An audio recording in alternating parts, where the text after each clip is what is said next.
In the previous class, we have discussed about how to use the selectable marker antibiotic resistance gene to find out the transformed cell with the gene of interest, which is actually known as nutrient selection.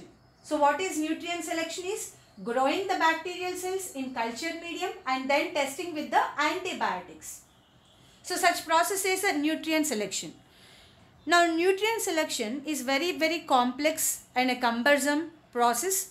So very complex process, and that is the reason why we are having a facility of using other type of selectable markers. So the next type of selectable markers which we use in our DNA technology are the genes which code for the enzyme.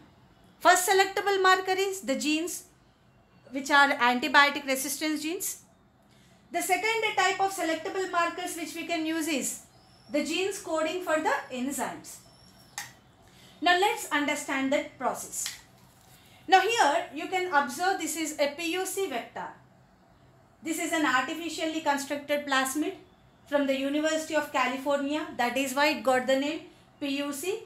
Right. Now this PUC vector has a gene, LAC-Z gene.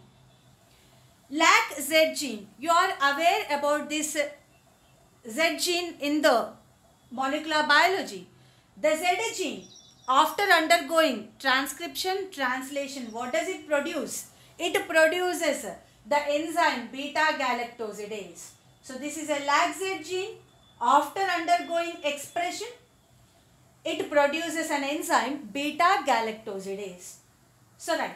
Now generally what happens is, when this, you know the activity of the beta-galactosidase? Beta-galactosidase breaks lactose, disaccharide lactose into glucose and galactose. So this is the same enzyme, beta-galactosidase. Now this enzyme, imagine this is an E. coli cell, and in the E. coli cell this is the PUC vector present, and now Z gene is undergoing expression to produce what? To produce this enzyme beta-galactosidase. Now to this, if I am adding to this cell, if I am adding a chemical which is X-gal. X-gal, the chemical name is 5-bromo-4-chloro-3-indonyl beta-galactoside. It is the chemical name of the X-gal, and it is chromogenic substrate. That means it is a color causing substrate. Let us understand. X-gal is, initially it is colorless. ఈ X-gal chemical colorless లో ఉంది. Now I have added this X-gal into this E. coli. ఈ X-gal ని నేను E. coli cell లో add చేసిన. E. coli cell మీద. Now what happens is X-gal reacts. Now the enzyme here, what is the enzyme? Beta-galactosidase. It is reacting with the X-gal. ఈ enzyme అట X-gal తో react అయ్యి దాన్ని break చేసినప్పుడు what is going to happen is it is going to generate blue color. So when X-gal reacts with the enzyme, what is happening is a blue color is obtained. So that is why it is known as a chromogenic substrate. So when X-gal reacts with this enzyme, when the enzyme breaks this X-gal, it produces which color? Blue color. So that is why it is causing a color, that is why it is color causing substrate or chromogenic substrate.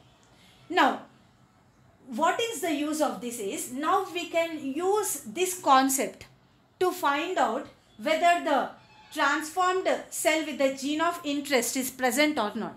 Let's see how is that. Now imagine here, so imagine what I am doing is, in the LAC-Z place, so this is a vector, right?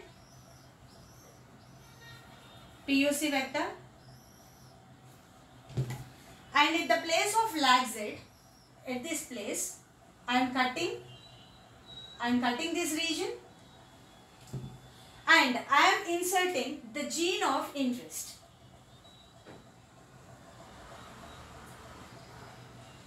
So I have cut the PUC vector at the LAC-Z gene position, and there I have inserted the gene of interest.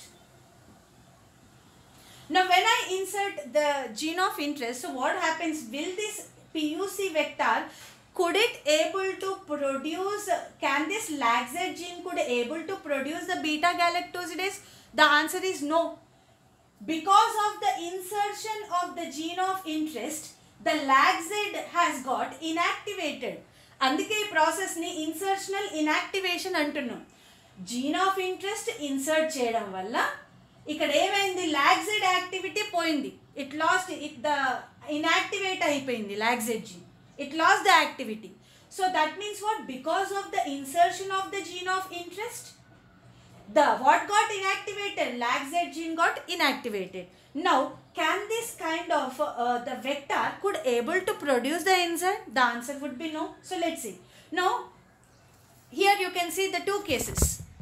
So this is one E. coli cell with unaltered vector. This is an unaltered vector having LAGZ gene. So ikkada unnadi LAGZ gene. So this is without gene of interest. This E. coli cell is without gene of interest. Now let's say, see the second diagram. So this is a bacterial E. coli cell with a vector, but this is an altered vector or a recombinant vector. Ikkada unnadi recombinant vector. This is a recombinant bacteria because what is present? The gene of interest is present. So this is a transformed cell with the gene of interest. Indulo gene of interest unnadi. Now let's see how to find out. ఎట్లా find out చేస్తాం మనం? ఇదే this is the cell with the gene of interest. How should we know it? So what we do is, now here I am adding XGAL, chromogenic substrate, and to this bacteria also I am adding XGAL. Only bacterial cells పైన నేను XGAL వేసిన. Now what happens? So the LAGZ gene, because it is ఇక్కడ in the first bacteria LAGZ gene is active only, so because it's an unaltered vector, the LAGZ gene undergoes expression. What does it produce? Beta galactosidase enzyme. So enzyme produce ayindi. Now when I add XGAL, what happens? So beta galactosidase breaks this XGAL and results in which color? Blue color. And results in what? Blue color. Results in blue color. And now I came to know that when I have added XGAL to this bacterial cell, the enzyme has broken this XGAL and what is the color obtained is blue color. And what is it indirectly telling that this vector, I mean in the cell, the gene of interest is absent. At the LAGZ gene position, is gene of interest there? No. That is the reason why the LAGZ gene is functioning and producing the enzyme, breaking the XGAL, and that is why creating blue color. So it gave me the hint that the gene of interest is absent in the first bacterial cell. So let's go with the second bacterial cell. So here I have added XGAL. Now question is, is this vector is altered vector or unaltered vector? It is an altered vector. It is a recombinant vector having the gene of interest at the LAGZ gene position. మరి ఇక్కడ ఏం జరిగింది, లాగ్జెడ్ gene inactivate అయ్యింది, ఇక్కడ break అయింది already. ఆ ప్లేస్లో ఇక్కడ ఎవరు వచ్చారు? Gene of interest. So will the enzyme be produced? No, the enzyme beta galactosidase will not produce. If the enzyme beta galactosidase is not produced means what? Means can this enzyme break the XGAL? అసలు ఎంజైమే produce కాలేదు. So can the XGAL can be able to broken? No. So that means what? It is still in the white color. XGAL యొక్క colour ఏంటి? White. ఈ XGAL ఎంజైమ్తో react అయ్యి enzyme XGALని break చేస్తే blue వస్తుంది, కానీ ఇక్కడ ఎంజైమ్ లేదు కదా, ఎందుకంటే ఇక్కడ జీన్ ఆఫ్ ఇంట్రెస్ట్ ఉంది LAGZ జీన్ ప్లేస్లో. కాబట్టి ఇక్కడ ఎంజైమ్ ప్రొడ్యూస్ కాదు, XGAL బ్రేక్ కాదు. So the colour, the white colour is remaining as it is. So there is no blue colour. So that means what? When you added XGAL to this bacterial cell, when the color is remaining as it is, no change, white color, that means this is the bacterial cell with the gene of interest. Here you are adding XGAL, but blue color is coming, means this LAGZ is working, and LAGZ is working, there is no gene of interest, and that is why the enzyme reacted with the XGAL, broken it and gave blue color. So it tells indirectly that the gene of interest here is absent, the gene of interest is present in the second bacterial cell. So this is another mechanism which is also known as a blue-white screening. So this method ni blue-white screening ani kuda antam, or lag selection. So this particular method is known as blue-white screening or lag selection. So by using this type of a selectable marker also, we can find out the gene of interest containing bacterial cell.